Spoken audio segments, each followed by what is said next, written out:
aniga waxaan qori karaa dadkii oo walaalkay dilay in la qasqaso anoo arkayo diyo iyo wax aan u baahanahay iska ma jirto waa iska lacag maal adduunyo mar nafta walaalkayga aan waayay ninkii naftiisa oo gooyay in ii dilo ayaan ku qanacsanahay haddii dawlad cadaalad ay jirto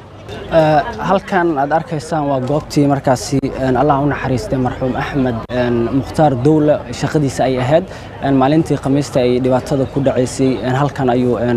nolol maalmeedkiisa iyo shaqadiisa ku guda jiray markaasi oo ay markaasi soo weerareen dadkii markaasi marxuumkaasi dilay oo iyaguna gurigooda aanan halkan ka fogeyn oo sida noogula sheegay geedkan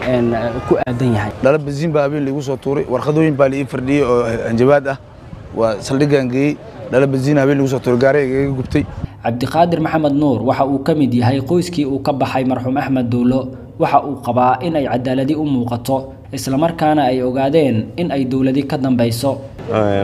waxaan u jeedaa maanta dawladnimo ka muuqato sidaad arkaysiin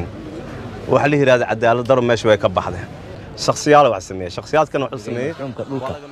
ayaan la hadalnay qaar ka mid ah ehelkiisa alxamdulillah hada qalbiyeen waanu qaboobay Soomaaliyo idila duubta ka qayb gashay Soomaaliya duubtay ala u naxariisto anakan ala noo naxariisto ilaahay ala cafiyo anakan ala nacafiyo dilka marxuumkan ayaa ahaa mid saameeyay bulshada Soomaaliyeed dal iyo dibadba waxayna noqotay dhacdadan mid aad looga argagaxo walow wali dawladdu aanay ka hadlin